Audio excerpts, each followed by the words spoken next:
Your time here is over." Marla's words sliced through me like shards of glass. Her steely gaze met mine, cold and unflinching. In her outstretched hand were 2 crumpled eviction notices. My tongue froze in my mouth as my daughter Ellie clutched my leg. I stammered, "What are you talking about? Get out, both of you." Marla flung the papers at me. "You have 2 weeks. This is our home," I shrieked. "You can't do this." Marla and I had never gotten along, but I endured her subtle digs and lacked warmth for my husband's sake. Dane could never see the manipulation behind her passive aggression. Our fairy tale romance bloomed quickly. Within a year, I was walking down the aisle, trusting Dane to provide the stable life I longed for. But my Prince Charming had one flaw: his overbearing mother. We compromised by living in Marla's sprawling guest house so she could help with Ellie. When Dane left for an overseas work assignment, the dynamic shifted. Marla's true colors emerged. Her demands became orders, her criticisms vicious attacks. I lost my autonomy, my place of belonging. I was a visitor in my own home. Marla smirked. "Oh, but I can, and I will. This is my house, my land. You are nothing but an unwanted guest." "How could you?"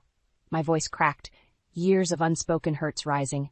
"I have given up everything for this family." Marla stepped closer, her breath hot on my face. "Yet you have taken everything from my son," I staggered back. That's not true." "It is. You seduced him away from me, turned him against his own mother.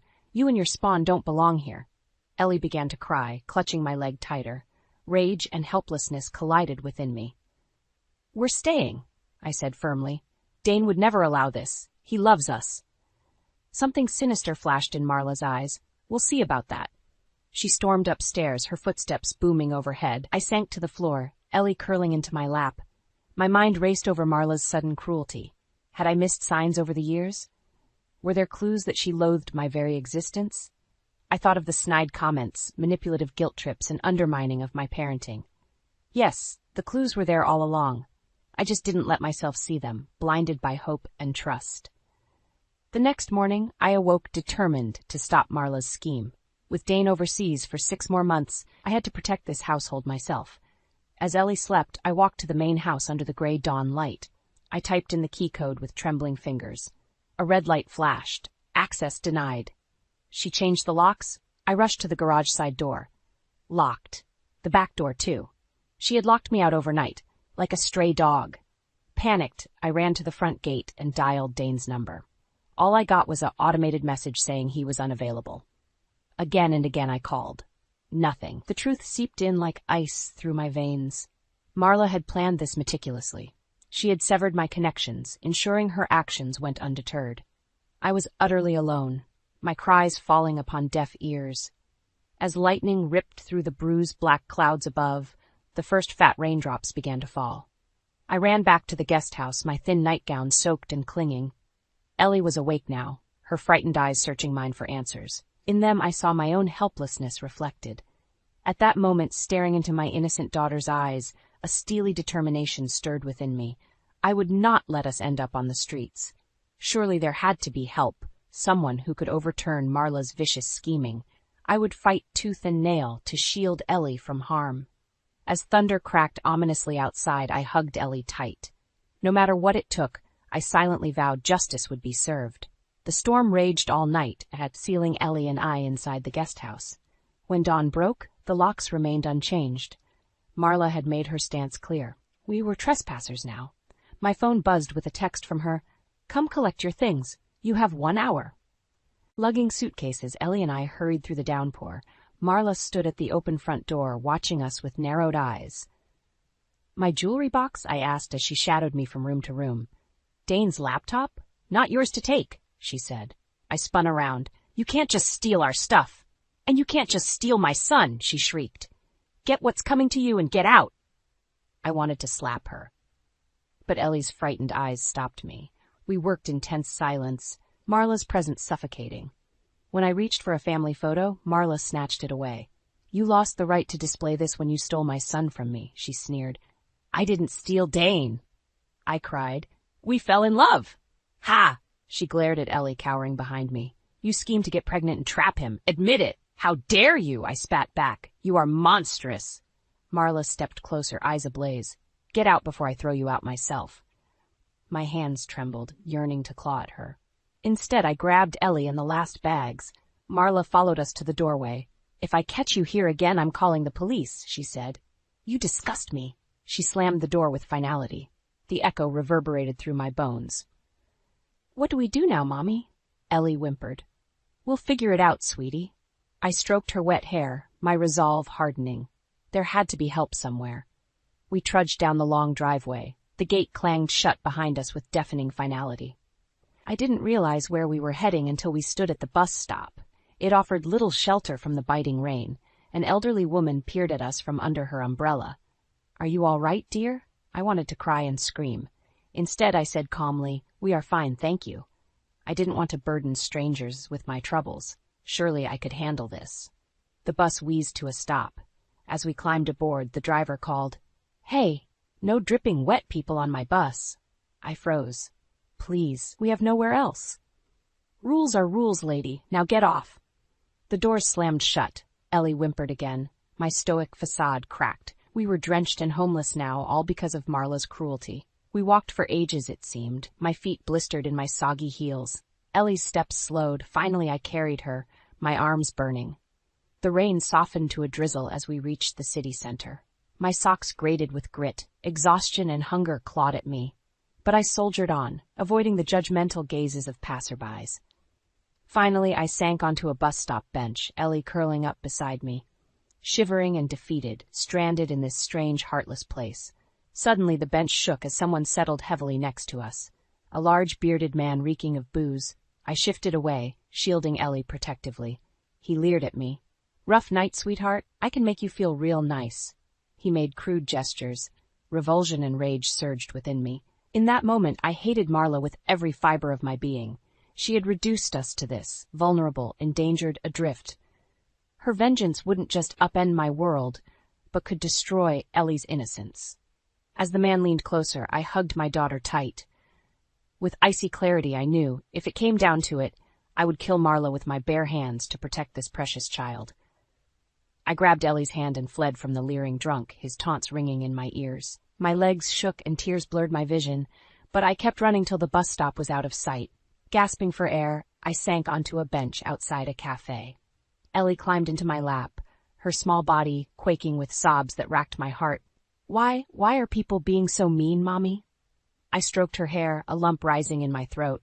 "I don't know, sweetie, but we'll be okay." She gazed up at me with Dane's trusting eyes. In them I saw my fraying composure reflected back. I couldn't fall apart now, no matter how heavy the storm raging within me. Just then a waitress stepped outside, eyeing us warily. "Hey, no loitering here." Humiliation flooded me as wandering eyes paused to stare. Gripping Ellie's hand, we hurried on once more. As we walked, I overheard snippets of conversation at the bus stops and cafes we passed. Complaining about the rain, excited weekend plans, normal people leading normal lives. While Ellie and I wandered like pariahs, burdened by Marla's cruelty, no one spared us a second glance. By evening, blisters oozed in my shoes. My drenched cardigan provided little warmth as the rain picked up again. We took shelter in a metro station, huddling together on plastic seats. Commuters bustled past with annoyance or indifference. We were out of place in their orderly worlds. As we sat shivering, a gang of teenagers sauntered up. Their bold gaze raked over me. One of them licked his lips, calling to his friends. "Little fishies seem lost from the school. Maybe we help return them home?"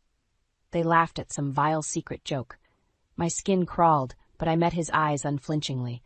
"We don't want any trouble, thanks. Please just leave us alone." Their grinning leader leaned in, his hot breath assaulting me. "Oh, but we can show you ladies some fun." Just then a security guard noticed the commotion. The youth scattered into the crowds. As we rode the late metro home, Ellie asked in a small voice, "Mommy, why are people being so scary? Do we seem bad?" My heart shattered. My brave girl didn't deserve this. She needed nurture, not exposure to the dark underbelly of dispassionate society. This was all Marla's doing. As we walked the empty streets to the nearby shelter, bleak hopelessness washed over me. We were adrift with doors slammed in our faces every turn. Easy prey for urban ghouls. Out here we had no rights, no allies. The shelter staff were kind at least. They brought soup and blankets and let Ellie pick a battered toy from a donation box. but we slept fitfully on hard cots cramped beside other homeless people. The air hung heavy with sour smells of confined bodies, cigarettes, and unwashed clothes. Every noise jolted me awake, clutching Ellie close in the dingy dimness. By morning, my resolve solidified into cold fury. When normal society discards you without care, you must take justice into your own hands. Laws did not apply to us vagrants, so why should I play by rules that kept failing me and my daughter? As we gathered our meager belongings the next morning, a young woman hurried over. "Excuse me, are you Serafina? Someone left an odd message for you." She handed me a scribbled note that simply read, "I can help you. Meet at the Lion Plaza fountain at noon." My eyes narrowed. Was this some trick of Marla's, a trap to lure us and lock us away for good? Perhaps she had hired local thugs to solve her problem permanently. I crumpled the note, ready to toss it out. Then I paused, smoothing it on my knee instead. Whoever had written this seemed to know we needed help desperately. What did we have left to lose in hearing them out? I had to take the risk, for both Ellie's sake and for mine, because the fury simmering within yearned to burst forth, needing only a conduit. If this mysterious meeting granted me that chance, then so be it. Resolve hardened into reckless abandon, and just maybe a hint of hope flickered within. We would go to this Lion Plaza rendezvous, our future balanced on whatever awaited there, be it trap or lifeline. Lion Plaza loomed before us, a lion's statue guarding its glossy facade. Ellie squeezed my hand as we navigated smartly dressed professionals striding by with purpose. We stood out in our rumpled clothes, receiving sideways glances and wide berths. At the burbling fountain stood a woman scanning the crowds intently. As we approached, she broke into a smile. "Serafina? I'm so glad you came. I'm Nina." Her warm demeanor surprised me. I tensed, ready to grab Ellie and flee. "Did Marla send you? Is this some kind of trap?" Nina blinked. "You mean Mrs. Marlowe? Oh gosh, no, but it sounds like she has put you through the ringer." Her brows furrowed with concern. Warily I asked, "Then who are you and what do you want?" Nina gestured to a nearby cafe. Once seated with cups of hot chocolate, she began. "I'm a social justice lawyer. I got your case file recently." She showed me a brown folder bearing our family name. "I handle housing disputes and wrongful evictions." "So you can help us get our home back from Marla?" Hope and suspicion vied within me. "I'm certainly going to try. What she has done is illegal on so many grounds. As Dane's wife, you have as much right to that home as she does.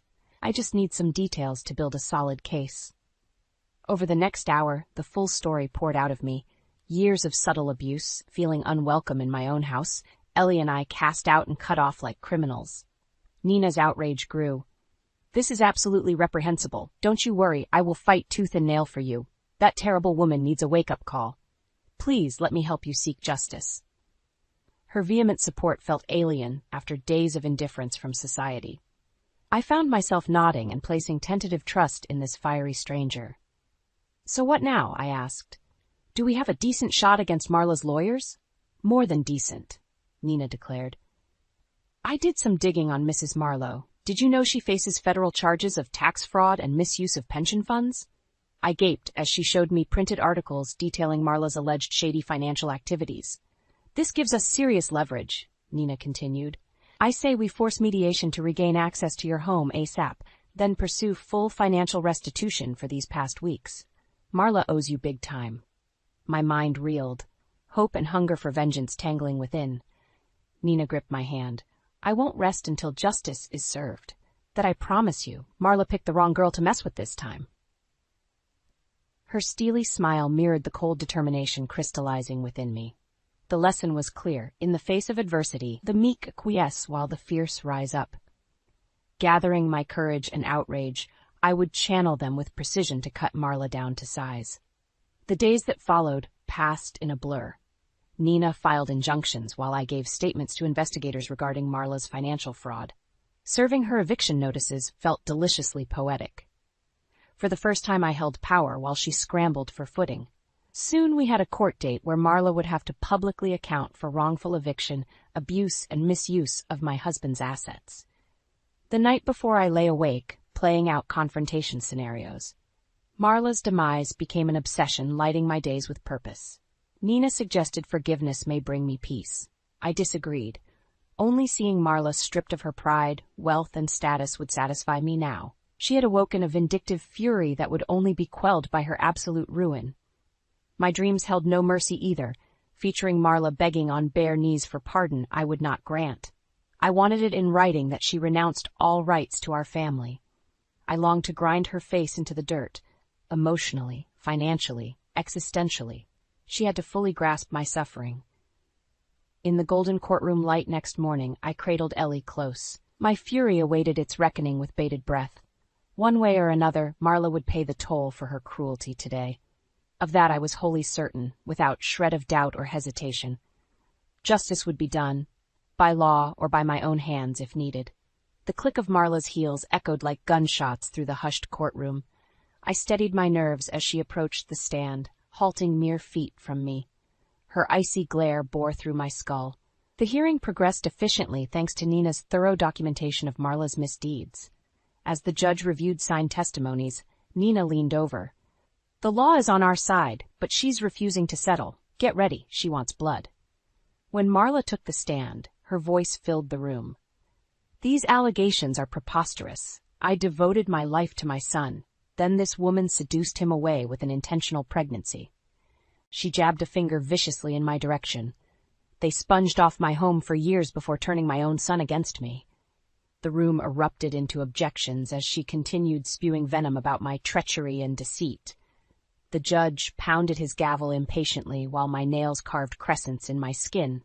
"Enough!" The judge ordered Marla to restrict her statements to facts. I wanted to leap over the benches and gag her myself. When her diatribe ended, Nina rose swiftly. "Do you deny committing financial fraud repeatedly for decades, including this past month?" "Certainly not." Marla's glare darkened. "Unethical accountants made clerical errors I intend to rectify." "Interesting." Nina raised documents detailing Marla's credit card debts and bad loans. "So forging your son's signature to make stock market payments cleared in his name this year alone was just a clerical error?" The courtroom stirred. Marla visibly blanched but quickly regained composure. "As I said, errors occurred due to accountants I clearly cannot trust anymore." "Well, as per signed legal affidavits." Nina proceeded to outline witnesses testifying to Marla's emotional abuse and controlling behavior towards me. Dane's secretary confirmed intercepting my calls for help on Marla's instructions. With each damning revelation, I relished watching Marla's facade crumble. Her fingers worried the pearls at her throat continuously. Under the weight of facts, her web of lies collapsed, strand by strand. Finally, Nina concluded by attesting the eviction itself was unlawful on multiple grounds. As closing statements ended, palpable tension choked the room. When the gavel struck, my heart leapt. Given factual evidence, the court rules in favor of the plaintiff, upholding her legal rights to the household and associated assets. A crashing noise made heads swivel towards Marla. Pearls scattered across the floor where she had ripped her necklace off in fury. 2 armed guards flanked her as she trembled in outrage. When Nina squeezed my hand, the knot in my chest finally loosened. I wanted to melt in sheer relief. Instead, I said clearly, "Thank you, Your Honor, for delivering justice today." Marla spat venom at me till the guards escorted her out. The room cleared swiftly, people shaking my hand and commending my courage. In glorious vindication, I signed the court orders granting me power over the house, assets, and staff. "We did it," Nina cried, hugging me gleefully. I let out a long breath, feeling drained and almost disappointed. Somehow Marla's slow unraveling hadn't satisfied me enough. I craved to personally snap her composure, not just legally defeat her. As if reading my mind, Nina said gently, "I know you hoped for an emotional apology too, but the law delivered justice regardless. Focus on moving forward now, away from toxicity and toward stability and peace." I nodded, knowing she spoke wisdom. But my heart still snarled for retaliation, not yet sated. I yearned to wring Marla dry myself. As we stepped out into the warm sunset, I checked my phone out of habit. A text from Dane glowed on the screen, my heart stopping. "Boarding flight home? Can't wait to see your faces when I surprise you tomorrow." I read Dane's text again, my stomach churning. How would I explain these harrowing months to him? Worse still, how would Marla twist events to vilify me instead? She would undoubtedly ambush him first. As Nina drove us to a hotel for the night, I agonized over what awaited at home. I had to intercept Dane before Marla's selective version poisoned his mind. At dawn, I was a bundle of nerves pacing the modest room. Today would test the limits of Dane's devotion. Surely our marriage could withstand his mother's schemes? Surely he knew my spirit, my steadfast commitment transcending the ugliness birthed of late. My phone flashed with a text summoning us home urgently to discuss recent concerning incidents. My heart sank, suspicions confirmed. Marla had already sunk her claws into my unwitting husband. The drive home stretched endlessly. I rehearsed defenses against imagined attacks. Ellie dozed, blissfully unaware of the viper's nest awaiting us. At long last, the imposing iron gates of Marla's manor swung open. Memories, tender, tempestuous, and traumatic, flooded my senses. In the foyer stood Dane, travel-worn but whole. Our eyes met, and in his deep brown gaze swirled bewilderment, hurt. And was that wary suspicion? Before I could move, he stepped forward, enfolding me in a hug that felt perfunctory. I heard Marla's shrill voice from the sitting room spewing her fictionalized version, no doubt. Dane released me, holding me at arm's length. "What happened here?" Mother said, well, she said. Confusion creased his handsome face, once untroubled by doubts. I opened my mouth, but Marla swept into view, an imposing specter in black silks. "Dane, thank goodness you've come." She clung to his arm possessively. "This woman has lost her wits, I fear. She served me outrageous legal notices while you were away, even called the police with wild accusations." "That's not true," I cried. "She abused and evicted Ellie and I illegally. I have court orders." "Lies." Marla's eyes blazed. "She tried ransacking our family assets, turned sentimental staff against me, who I treated like my own." Dane looked utterly bewildered, gaze ping-ponging between us. As the shrill accusations overlapped, he held up a hand forcefully. "Enough. Clearly there is more here than I grasp. Mother, let Serafina speak without interruptions. I think mediation tomorrow will do us good." I exhaled in relief. Dane's integrity shone through despite the mudslinging. However, his ensuing aloofness stung that night. We slept in separate guest rooms at his insistence to remain impartial for now. It churned my gut imagining Marla's poison seeping into intimate crevices of our marriage. The next evening, Dane gathered us in the rosewood-paneled study. Marla sat stone-faced, over-roused, and under-eye bagged, her gaze promising revenge. I stated our case calmly, then presented documents corroborating events, police reports, witness testimonies, including those of former staff Marla had fired. With each betrayal revealed, her expression curdled further. "Why did the court rule fully in Serafina's favor if these accusations held no merit, Mother?" Dane asked finally. Marla stammered vainly, but vicious insults dried up under his probing stare. I concluded gently with empathy for family bonds fracturing under duress. Appeals for reconciliation hung in the air but were met only by Marla's scoffing dismissal. Dane passed a weary hand over his eyes. "I see enough evidence to understand gross injustice occurred in my absence." He took my hand then, a healing salve to my battered spirit. Marla rose, livid. "You would pick that woman over your own mother. She has bewitched your mind." Dane regarded her evenly. "There is no question of picking teams here.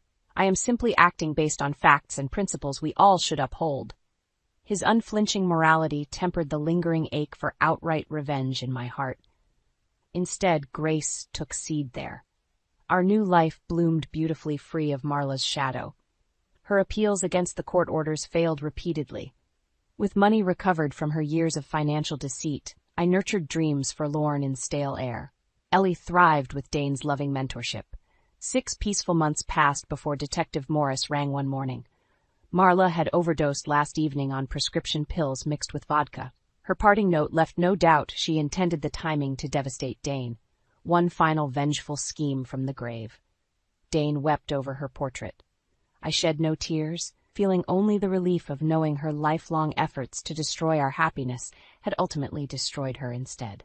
I dropped the phone, shock reverberating through me. Marla was dead, by choice. The room tilted as I sank into a chair, hugging myself against an odd chill. Somehow it felt anticlimactic for her toxic presence to simply wink out overnight. After decades devoted to criticizing my every breath, she robbed me even of closure by exiting on her own terms. She remained an infuriating enigma I had futilely battled. In losing, perhaps her solitary victory, was retaining that mask of mystery veiling innate darkness. Dane returned home shaken that evening.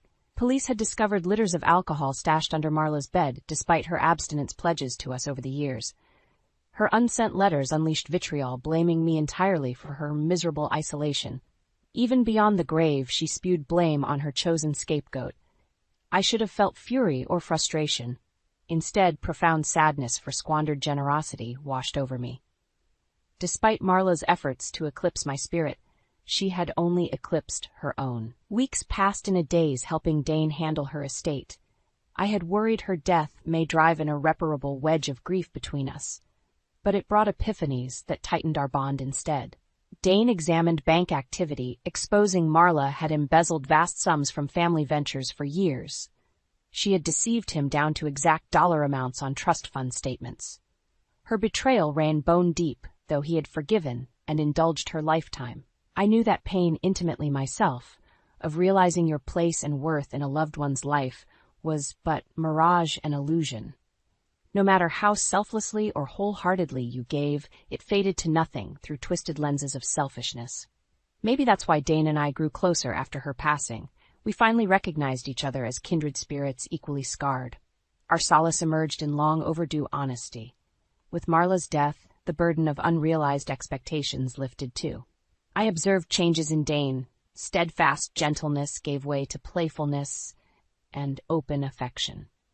Freed from her critical presence, our marriage deepened roots resilient to the storms weathered. Soon lighter news turned attention to the future. Our family would grow with a new baby come winter. Dane was elated, immediately discussing plans for the nursery and making educational investment portfolios. When we told Ellie she would be a big sister, her joy lit up the room. The baby can have all my old toys. I'll help take care of it too. We'll be gentle, I promise. Her innocent excitement sparked an idea that Dane and I mulled for months. Ultimately, we signed custody papers granting us legal guardianship of Marla's youngest niece, Alexandra. Raising a 3-year-old and newborn simultaneously was daunting, but we were determined to carry on Marla's legacy with the right foundations. Maybe symbolic redemption also wove through our intentions. Alexandra was a sunny child despite her own turbulent past. As I braided her hair each morning, my heart swelled with fierce protectiveness for her future. Late each night, Dane and I would tuck both our slumbering girls into bed with whispered affection. Then we would linger over photos of Marla through the decades, beautiful bride glowing under her veil, doting young mom cuddling her only son. I recognized myself mirrored across time in her lingering gaze at newborn Dane. That primal urge to nurture life's most precious gift transcended even our bloodied history. Perhaps inner humanity bound us all still, however hidden beneath churning tides of bitterness or blame. If one bothered piercing the surface far enough, flickers might emerge from even the murkiest depths. Glimpses swam through my mind then, Marla adjusting my gown's necklace moments before I married her son, her uneven attempts at baking Ellie's birthday cake yearly, brief interludes of almost connection, but they lasted mere moments before malice yanked Marla under again.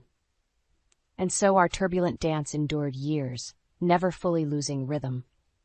Until the still silence of loss, muted music, twisted by ire.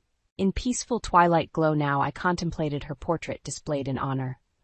Lingering shadows yet marred her likeness for me. With sighing acceptance, finally I let dulled burdens slip their stubborn hooks from my soul.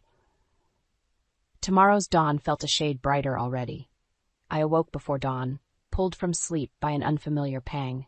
Today was the anniversary of Marla's death. 1 year since her last malevolent strike carved grief between Dane and I.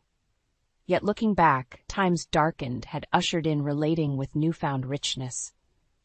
Loss had laid foundations for growth beyond imagined. I tiptoed downstairs where Dane stood gazing out the window, coffee mug untouched on the table beside him. Wordlessly, I slipped my hand in his, sunlight slowly illuminating our reflection in the glass.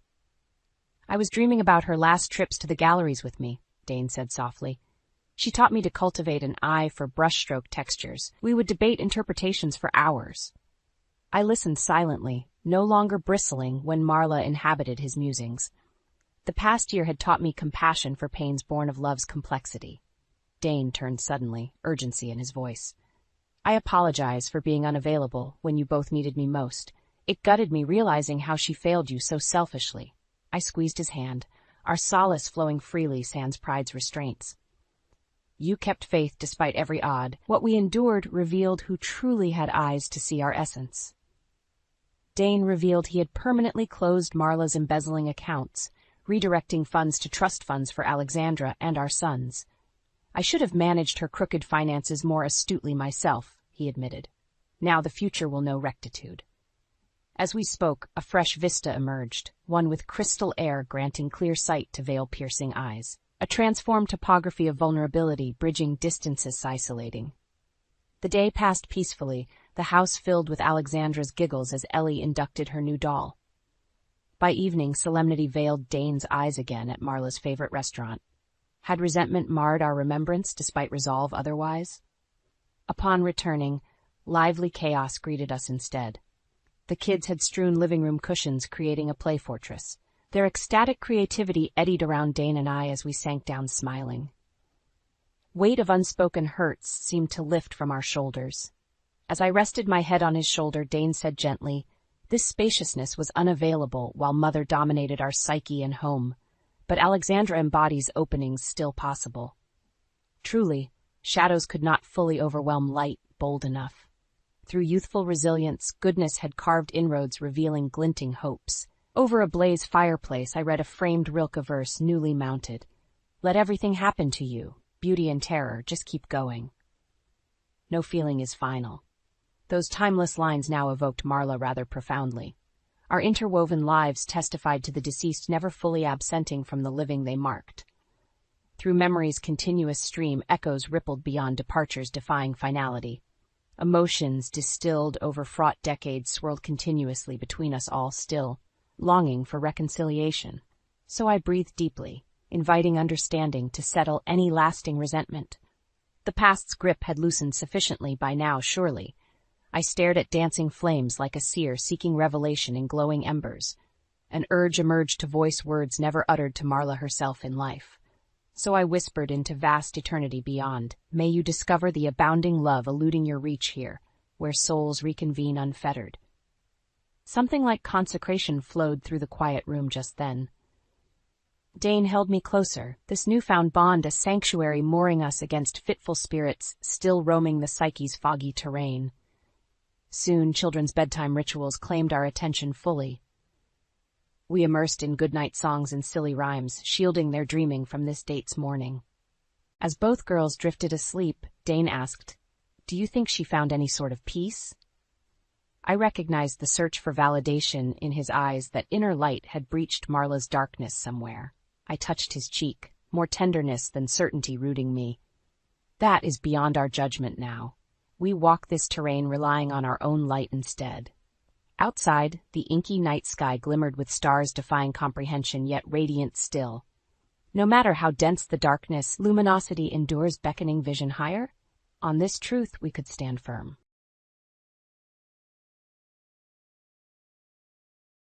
Please give it back for my daughter's student loan. That cash, my mother-in-law took my money. I tried to relate. So what's the big deal about IIENG?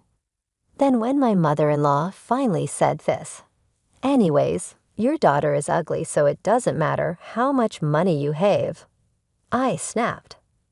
Enough. When I was about to protest, enough already. His deep voice boomed in the room. I am Kelly, 45 years old. My husband Ben passed away in an accident about 2 years after we got married, and I have been raising our only daughter Katie by myself for 22 years. I have been working part-time at a local supermarket for almost 10 years.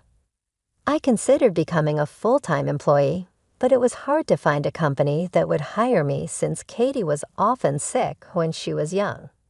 Still, I worked desperately from job to job and finally settled in at the current supermarket.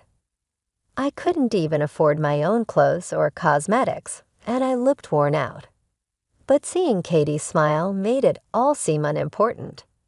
We couldn't afford lavish meals or expensive birthday or Christmas presents. Even though we couldn't live comfortably, Katie grew up healthy and is now almost a third-year university student and soon to be 20. Katie never complained about our modest life. Instead, she would say, "I'll help you out, Mom," and she would take on multiple part-time jobs and help with household chores. She is a kind child. For Katie's future, I have been saving diligently for 22 years. Currently, Katie attends university with a scholarship, a student loan, and a special admission program. But she will have to start repaying the student loan once she graduates. I started saving so that Katie wouldn't struggle after becoming a working adult, and this year, the savings reached about $30,000. I couldn't do much for her when she was young, but I want to help her a little in the future.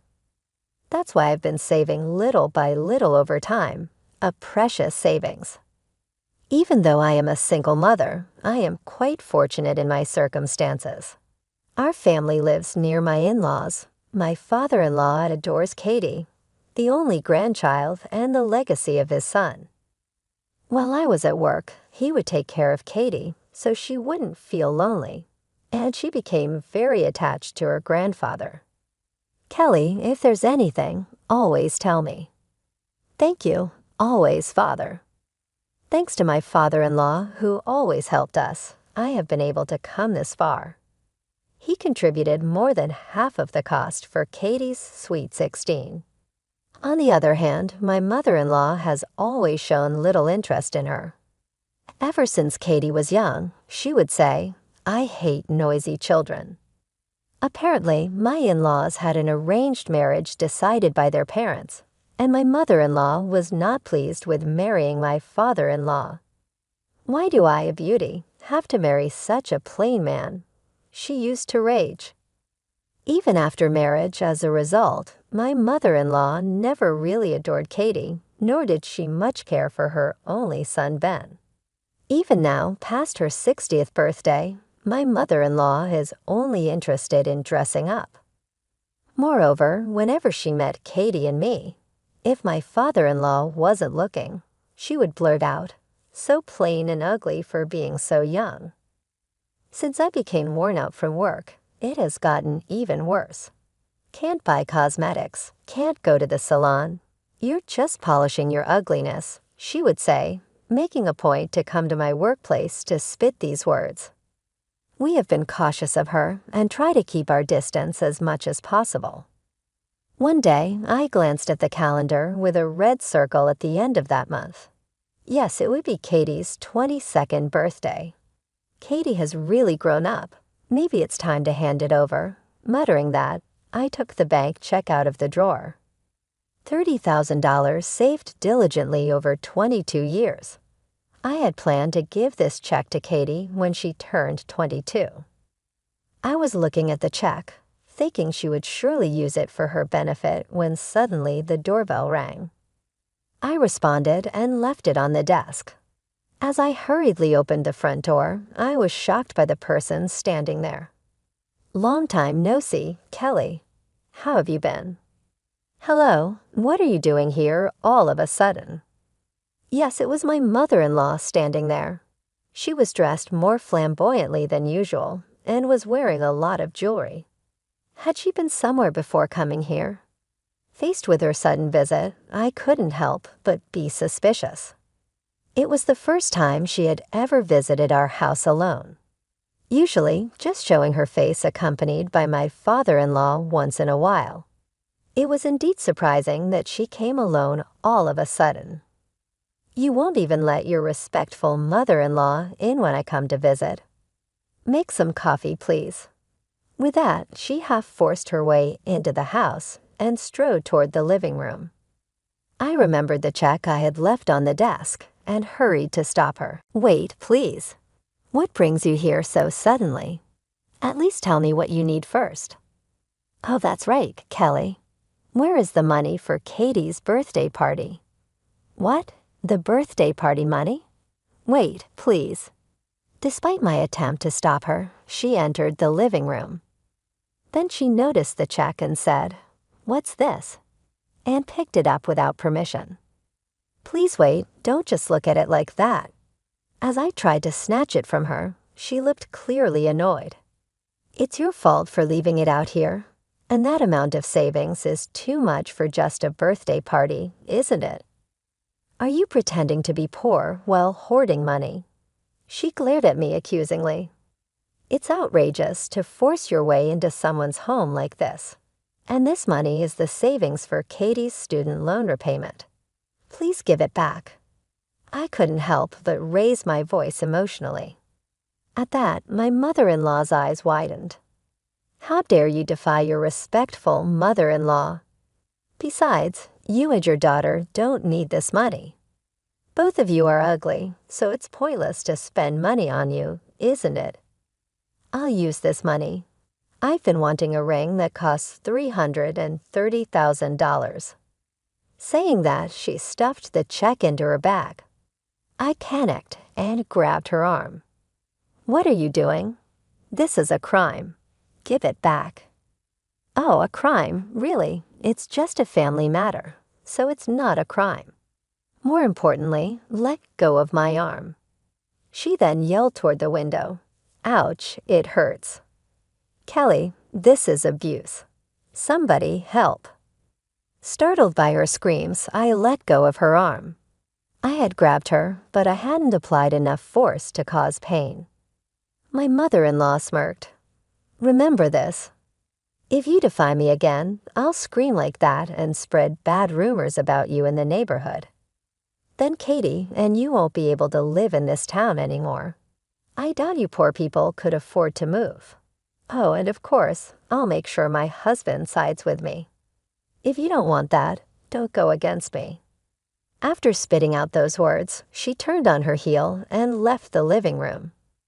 If bad rumors spread throughout the neighborhood, we couldn't stay here. But just as she said, I had no funds to move. Imagining Katie being whispered about by neighbors and at university, I was unable to say anything and just sat down. A few days later, sunk into despair, not even able to eat after having Katie's savings stolen by my mother-in-law. I sighed while cleaning the house when suddenly the doorbell rang. Hello, hello. As I opened the front door, a cheerful and gentle voice greeted me. Father, what brings you here?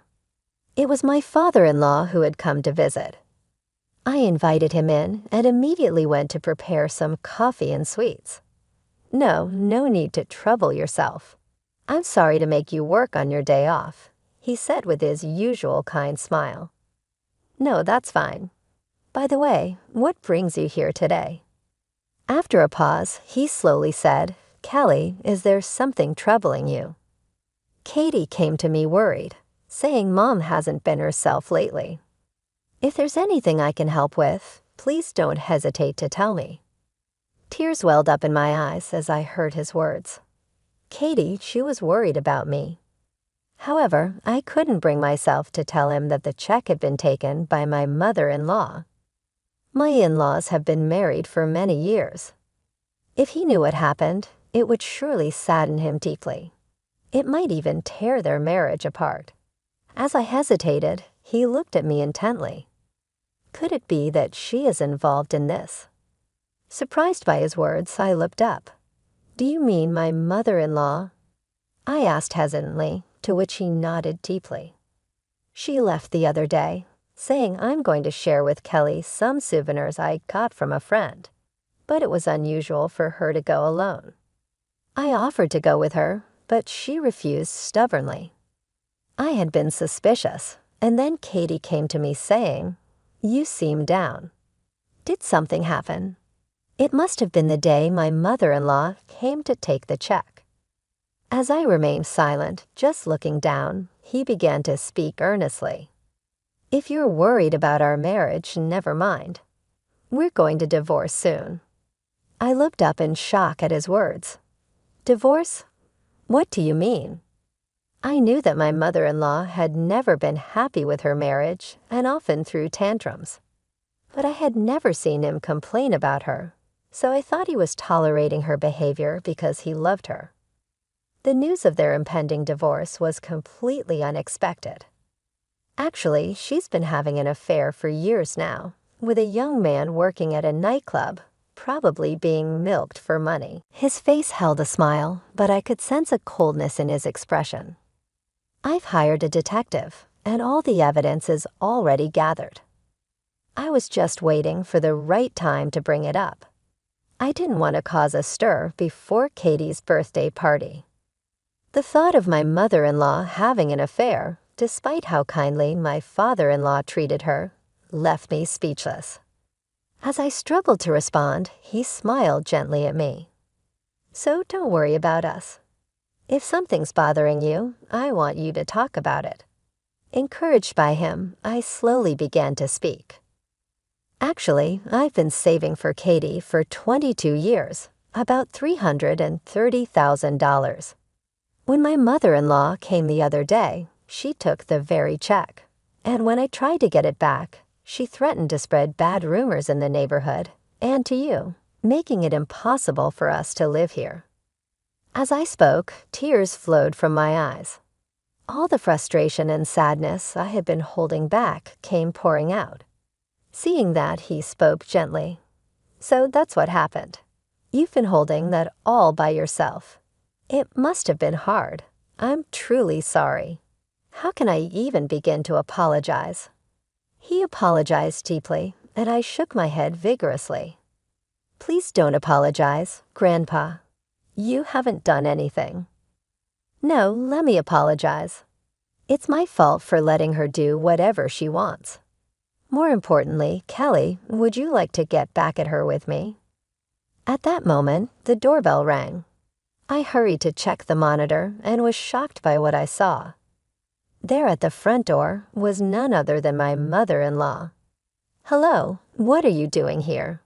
As I fumbled in confusion, my father-in-law placed his hand gently on my shoulder. It looks like she came just in time. I'll hide in the living room closet. Kelly, you record the conversation on your smartphone's voice recorder. I'll come out if anything happens, so don't worry. Once she realizes you're alone in the house, she'll surely slip up. I nodded firmly at his words. After making sure that he was hidden, I went to greet my mother-in-law at the entrance. You're a bit slow to come out, aren't you? Hurry up and make some coffee. As soon as she entered the house, she started with her sarcastic remarks, and I glared back at her. What do you want? If it's money, there isn't any left. Oh, there must be some left, right? I mean the money for Katie's birthday party. Actually, I came to get it last time, but after seeing the $30,000 on the check, I completely forgot. So I'm here today to collect the money for the party. You said that $30,000 was for tuition, so you must have prepared something separately, right? Does she intend to take even the money meant for her granddaughter's birthday party? At that moment, I felt anger painting over my heart. Why do you want to take even your granddaughter's happiness? As my hands trembled with rage, I mustered my voice. What's the big deal about that? I said it many times, but ugly people won't benefit from dressing up. Isn't it embarrassing if someone ugly like Katie wears a dress? That's why I'm saying I'll use it. Look at this ring, isn't it lovely? It sure was worth $30,000. Money should be spent on beauties like me.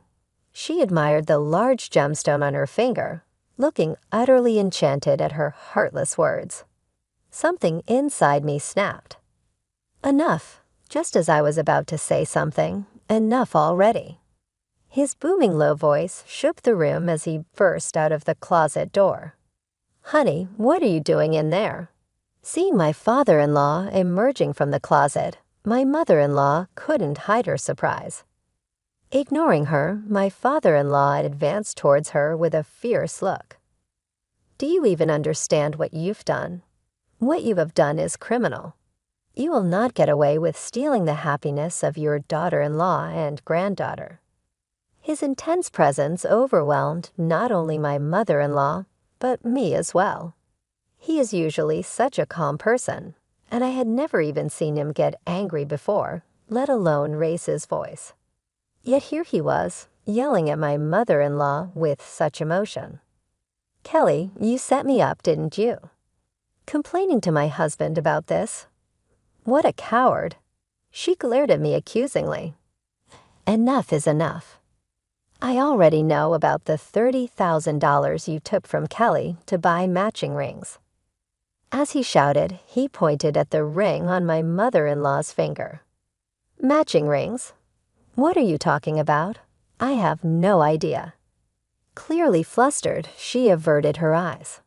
Watching her, my father-in-law sighed deeply. "I know everything. You're having an affair, aren't you? With that young guy, Ted, was it? That $30,000 ring, you bought it to match with him, right? When you realized you were running out of money to lavish on him, you remembered Katie's upcoming birthday party and decided to take Kelly's money, didn't you?" In his words, the color drained from my mother-in-law's face. How did you know about that? I've always given you a credit card to be used freely, haven't I? The spending on that card has significantly increased over the past few years. When I checked the statements, I saw expenses for brand bags and cosmetics had gone up, and there were also charges from a nightclub. Calmly, my father-in-law spoke, and my mother-in-law's eyes widened in shock. "Do you check the statements? But that's my personal credit card. That's a violation of privacy." Even at this point, my self-centered mother-in-law's attitude only exasperated my father-in-law. "Even though you say it's your personal credit card, all the payments are made by me. You haven't worked at all, so if there's a sudden increase in spending, of course I'm going to check." Unable to find a response, her face turned red as she trembled with agitation. "I've hired a detective, and all the evidence has been gathered. I thought you'd want to see Katie's radiant moment at her birthday party, so I was waiting until after that to divorce you. What a mistake that was. You tried to steal Katie's birthday party money and belittled both Katie and Kelly. With this, I can divorce you right now." The calm yet formidable tone of my father-in-law was chilling. "Well, that's fine. I have Ted. He's been saying he wants to marry me. If you divorce me, I'll just marry him, so this works out better for me." My mother-in-law still seemed to have an air of nonchalance, but my father-in-law just smiled slightly. "That Ted guy, you know. He's been living with another woman, and apparently he has 3 other mistresses, all in their early 20s, I've heard. It seems he doesn't even consider you a mistress. Do you really think he will marry you?" "What? That can't be true. Ted would never do that." Shocked, my mother-in-law covered her face with her hands and quickly pulled out her phone to make a call. "Hello, Ted. Is it true you're cheating on me? What do you mean? How much do you think I've spent on you?" As she started arguing loudly on the phone, my father-in-law watched her with a detached gaze. "It's fine to argue, but this is Kelly's house. Please take it outside." With that, he coldly ushered my mother-in-law outside, half-dragging her. After a while, it seemed she had finished her phone call with the cheating partner, and she began pounding on the door. "Honey, I'm sorry. I was wrong. Forgive me. The only one I truly love is you." Hearing her desperate apologies through the door, my father-in-law responded firmly. "Who is it that kept saying, 'I don't love you,' and the family? I've indulged you too much because I felt sorry. You were unhappy with our marriage, but that's over now. If you're going to cause trouble for Katie and the rest, I'm cutting ties with you." Through the door, the sobbing sounds of my mother-in-law could be heard. "No, wait. I'm sorry, really sorry." Her cries of distress echoed endlessly beyond the door. Soon after, the divorce between them was finalized. My father-in-law claimed a lump sum in property division from my mother-in-law, and I also demanded repayment of the $30,000 she stole. As a result, my mother-in-law, who had no savings, ended up deep in debt. Soon after that, her lover disappeared. My mother-in-law, who had been believing in him until the very end, stormed into the nightclub in near madness and was spectacularly banned from visiting again. She had damaged some equipment during the incident, and later the nightclub also demanded damages, doubling her debt. For a while, she incessantly pleaded for reconciliation with my father-in-law, but after he threatened to involve a lawyer if she contacted him again, she reluctantly ceased her efforts. My mother-in-law, who had never worked before, is now doing dirty, grueling physical labor as a living worker. The elegant appearance she once maintained is gone, and she is physically and mentally worn out. Meanwhile, we recently celebrated Katie's birthday without a hitch. Katie looked stunning, and my father-in-law and I were moved to tears when I gave Katie the restored $30,000. Thank you. I will work hard to repay Mom and Grandpa, Katie determinedly added. I'll take Mom and Grandpa on a trip with my first paycheck. Filled with warmth, both my father-in-law and I look forward to watching Katie continue to grow into a respectable adult.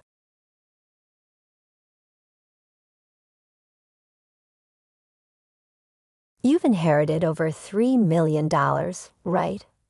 We've already started building a duplex for us to live together. I'd even included the kitchen of my dreams, my mother-in-law says in a tone that's almost dreamy. I've quit my job.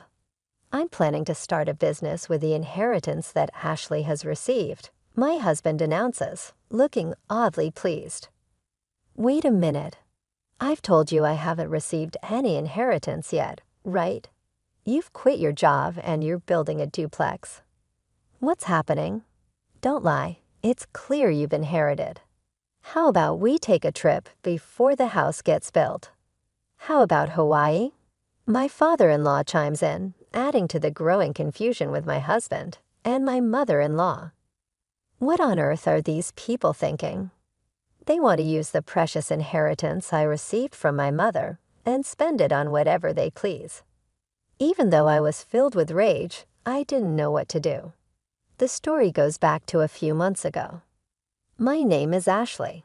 I'm 38 years old and work as a high school teacher. I married David, an office worker who is 2 years older than me, 12 years ago. Soon after we got married, our only daughter Julie was born, and since then, my days have been filled with work and child rearing. Today is the day I'm visiting my hospitalized mother with my daughter.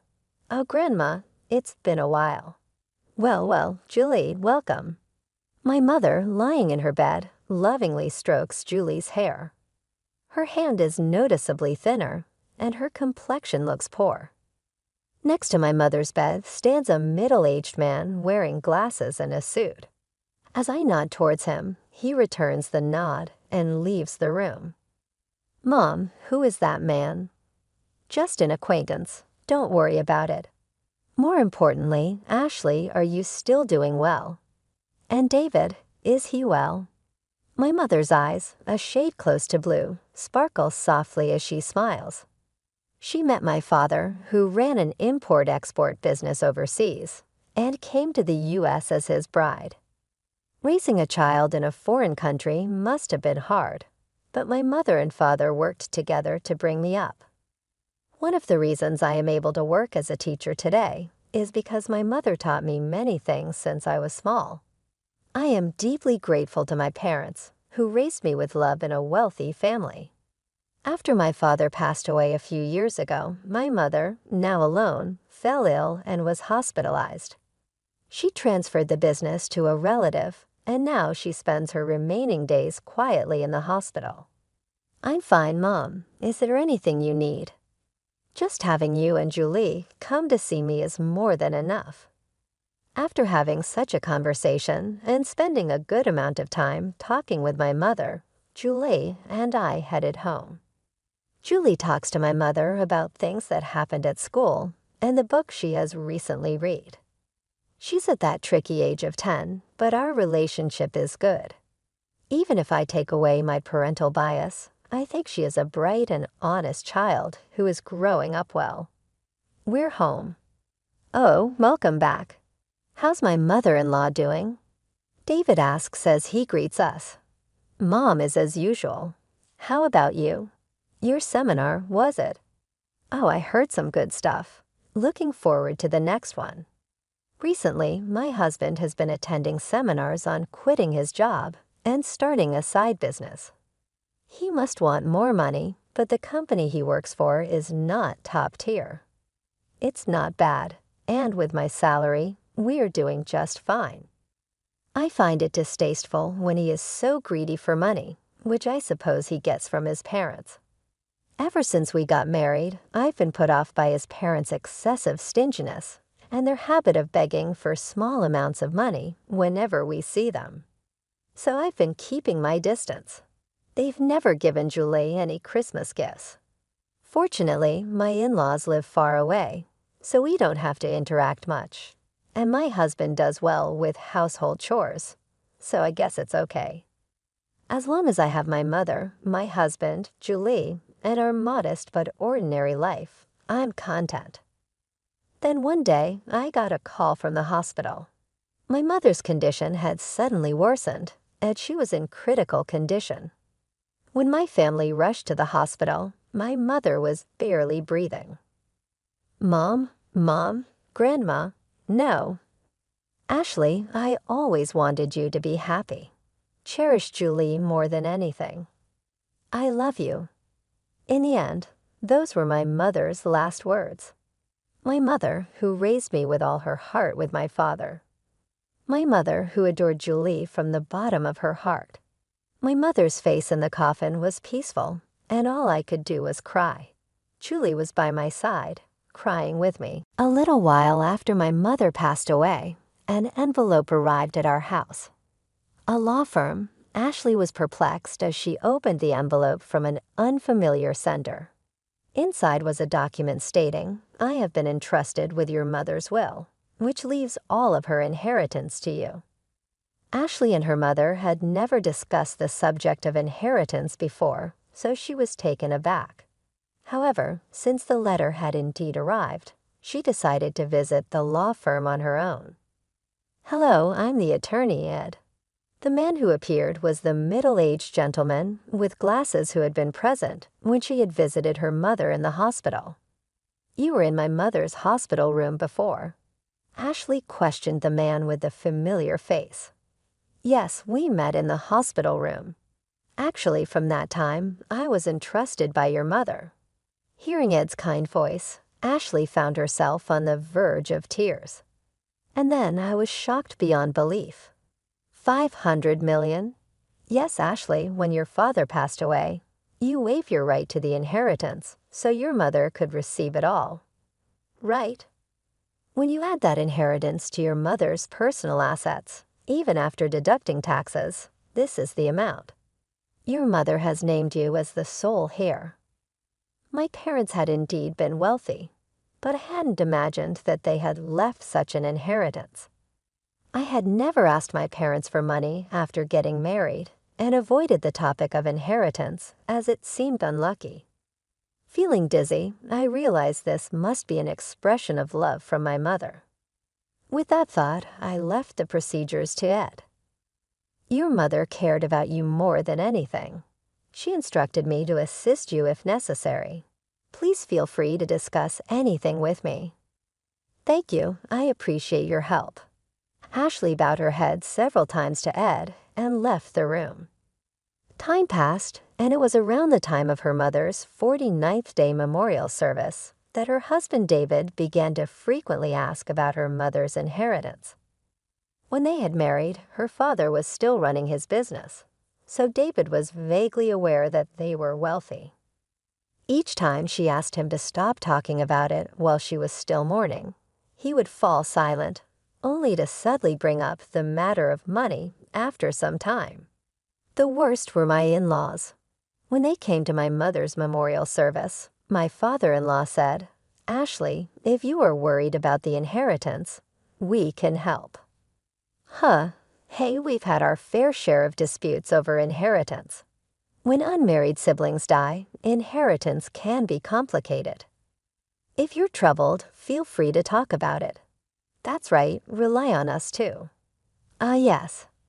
Having never shown any inclination to assist them before, she could only give her in-laws a vague response as they put on a knowing facade. And then, about 3 months after her mother's death, David, who had been quiet recently, finally lost his patience. "Hey, have you received your mother's inheritance yet?" A bad feeling swept over her. Quickly, Ashley lied. "The procedures are complicated, so not yet." In reality, she had already completed the procedures, and upon Ed's advice, had deposited the passbook containing the inheritance in a safe deposit box. But it felt right to say that now. "Really? But it's been 3 months since your mother passed away, right? Haven't you done the procedures yet?" "Yeah, so what?" "Well, never mind. I'm going to bed." For some reason, David headed for the bedroom in high spirits. With the nagging unease in her chest, Ashley prepared for work the next day and then headed for bed. The next day, as Ashley and Julie were cleaning up after dinner, the doorbell rang. Julie hurried to the door, and when Ashley poked her head out from the kitchen, she saw her in-laws, who had dropped by unexpectedly, and David, returning from work. "And why are my father-in-law and mother-in-law here?" "It's not a big deal." "Julie, go to your room." Julie glanced anxiously at us and headed to her room. "What's going on?" "Never mind that, Ashley. We have something to celebrate today." Her father-in-law was in high spirits as he opened their fridge and took out a beer. "Celebration? You inherited more than $300 million, didn't you?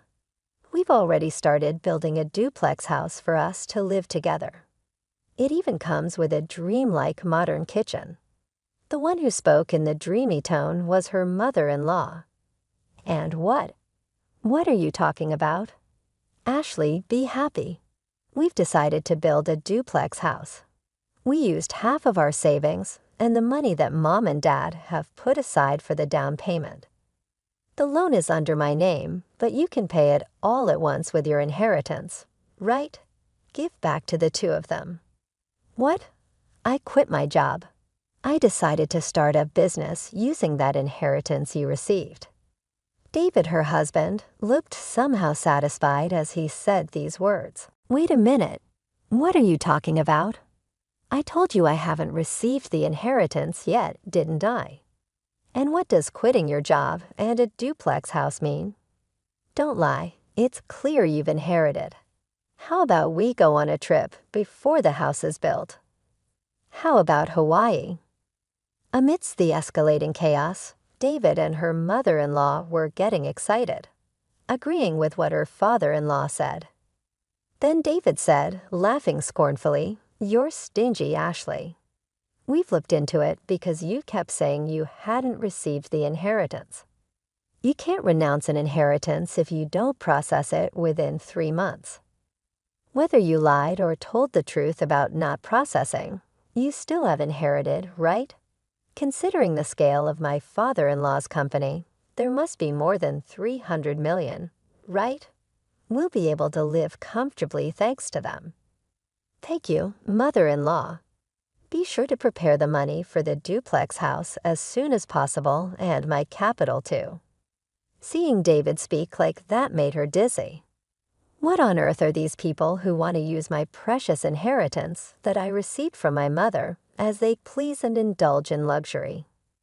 Although I was filled with intense anger and was about to yell, I couldn't say a word. I was worried about Julie, who was in the other room. "I'm going outside for a bit," I called out to the 3 of them, but they didn't hear me, happily discussing how they would use the inheritance. I went out without even taking my wallet.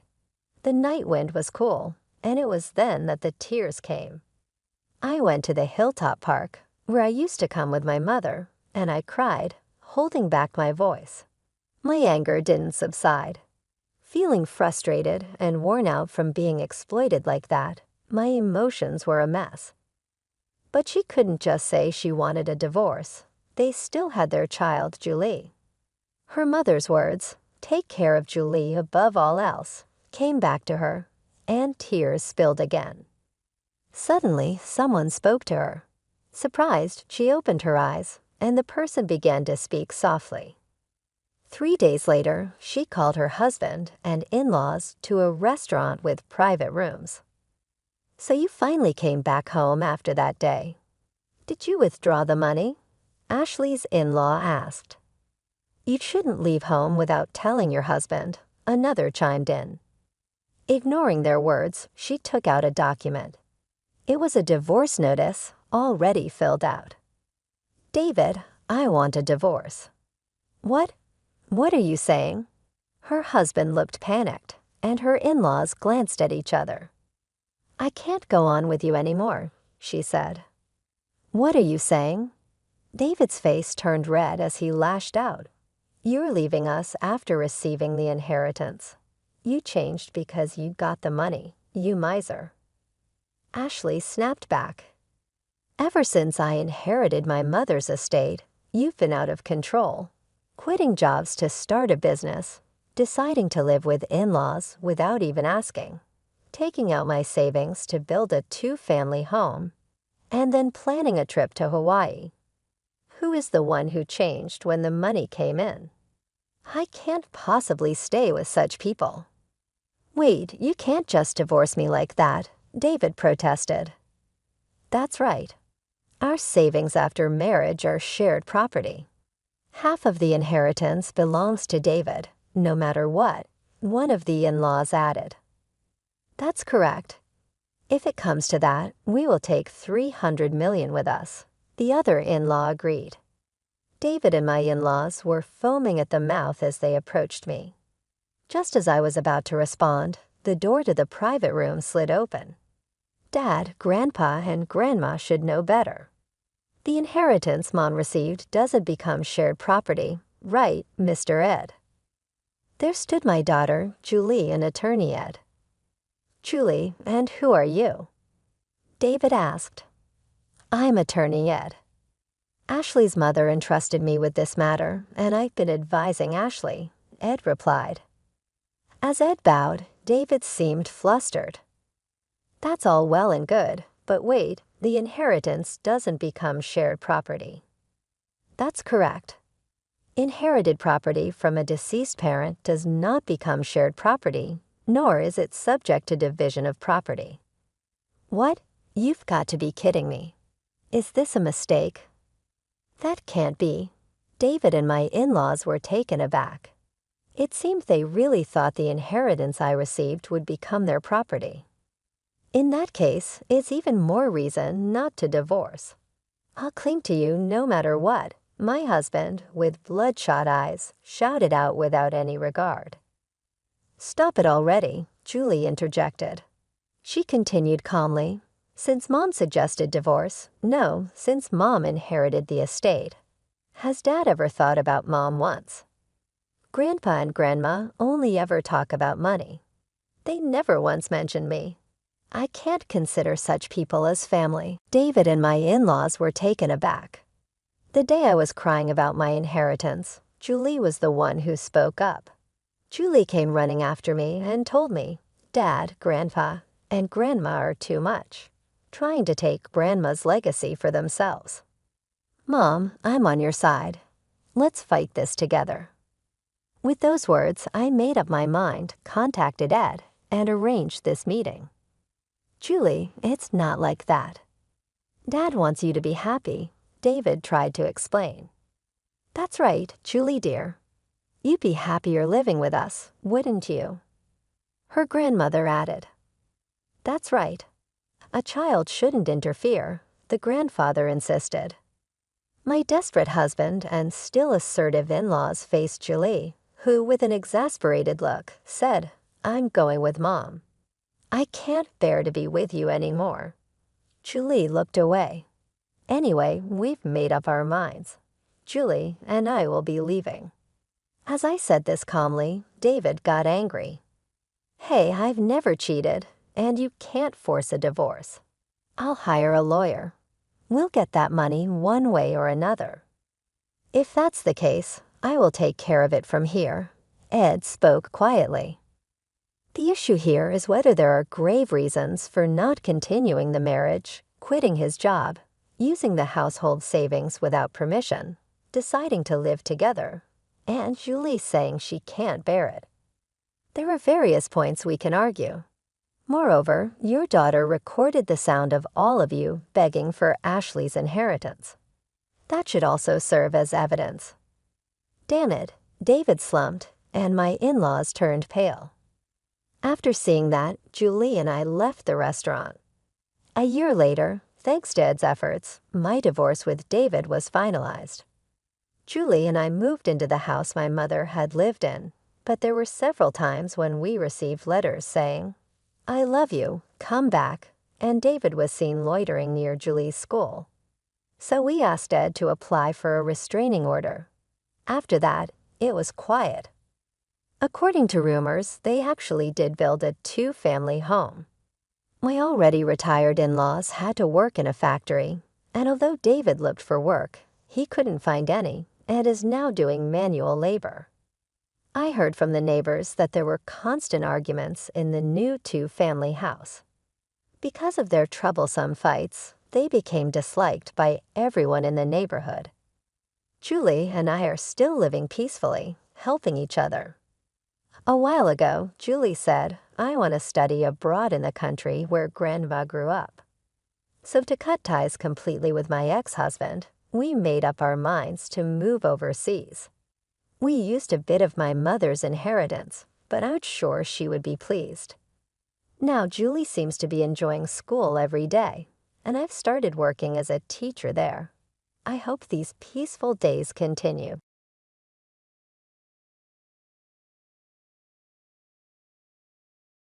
So I am relying on you to return the favor. Out of nowhere, my husband left me with his bills. He was never reachable, no matter how much I reached out to him. What am I going to do? I can't pay this huge amount. Nonetheless, I was rescued by people who were there for me when it appeared like all else had failed. "Mom, it's going to be okay." That was my daughter. My name is Emily Johnson. I'm 35 years old. I live with my husband, Michael, go to work every day, and am just another woman caught in a housekeeping hustle. I met Michael at a matchmaking party that was supposed to be a way to make up for something. I was nervous, but Michael approached me assertively, and before I knew it, we were getting along well and exchanged contacts. After that, as we kept in touch, we became attracted to each other and then started dating. I never thought I'd end up dating a man I met at a matchmaking party. When we started dating, I mentioned Michael to my sister Elizabeth. Elizabeth laughed out loud and said, "You, dating a guy you met at a matchmaking party? I thought you'd quietly date someone from work." I've always been a quiet type, and even after I started drinking, I never went out for drinks with colleagues or friends. I'm surprised. Just went to fill the numbers, right? Yeah, when I showed her a photo of Michael, she exclaimed, "He's surprisingly handsome." After that, we talked a bit about each other's recent situations, and then parted ways. Elizabeth is single and doesn't have a boyfriend. Apparently, she prefers being alone, so she has no intention of marrying or getting a boyfriend. I thought that was one way of thinking, but now I want to think about the future with Michael. How happy would I be if our relationship goes well, we marry, and have children? Oh, yay. On the way back from talking to Elizabeth, my face naturally brightened.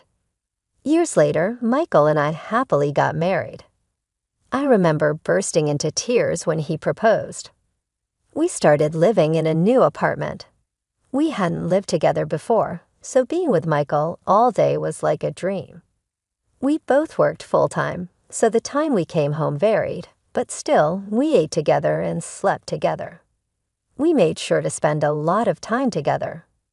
We had overlapping holidays, so we enjoyed lazy days at home or going out for drives, spending every day happily. Then a change came for us. We had a child. I will never forget the moment she was born. She was a very small girl, fitting perfectly in my arms. This must be what happiness is. The mood of celebration came all at once from our relatives. We named our newborn girl Bella. After Bella was born, I quit my job and worked hard every day as a full-time housewife. Michael, seeing this, helped with the household and child care despite being tired from work. "I'll take care of Bella. You rest." "Thank you." I thought I was lucky to have married Michael, but years later, I realized that was a mistake.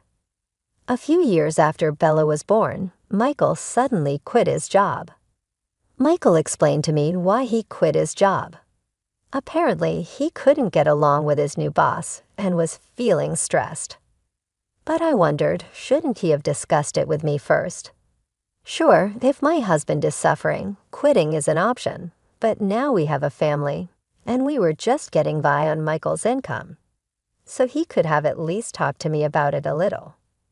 This is so sudden. Did you find another job yet? Don't worry.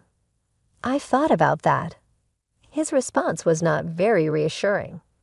Honestly, I was only feeling anxious, but I guess I had no choice but to trust Michael. Afterward, Michael quickly found a new job. That was a relief. I could go out and work too, but Bella is still young, and I didn't really want to make that choice. I just wanted to watch Bella grow up a little longer. "How's the new job? Can you manage?" "Oh yeah, well, kind of." "Did something happen at work again? Problems with your boss or colleagues?" No, it's fine. Don't worry so much. Look, I'll take care of Bella. You go take a bath." "Okay, thanks." Something seemed off, but I thought it might be too pushy to ask more, so I left Bella with him and went to take a bath. A few days later, Michael came home with a gloomy face. I wanted to ask if something had happened, but then I remembered that feeling from before. Yes, when Michael suddenly quit his job. Could he have quit again? I hoped my intuition was wrong, but that hope was quickly shattered. I quit my job. Why? It just didn't fit. The people at the company kept ordering me around. Being ordered around by someone much younger than me, I can't stand it anymore. I see. Well, you can just look for another one, right? I'll help too. Then Michael's face suddenly turned scary. He raised his voice at me. "What's with that look? You don't like that I quit my job. You live off my money after all. Talking down to me when you're just a housewife." Saying that, he threw his bag onto the living room sofa. "Hey, shut up." Michael scratched his head and took out a drink from the fridge. He drank it all at once as if to quell his irritation. I had never seen Michael like this before. At the same time, an indescribable fear struck me. I had no intention of talking down to him. I just offered to help. It seemed Michael was quite irritated, and after yelling at me for a while, he sat down heavily on the sofa. I was listening to Michael, not understanding what was happening. Was this the day the rift between Michael and me began? From this point on, Michael would repeatedly get and quit jobs. We ended up living without a stable income. Hey, maybe it's time to get a proper job.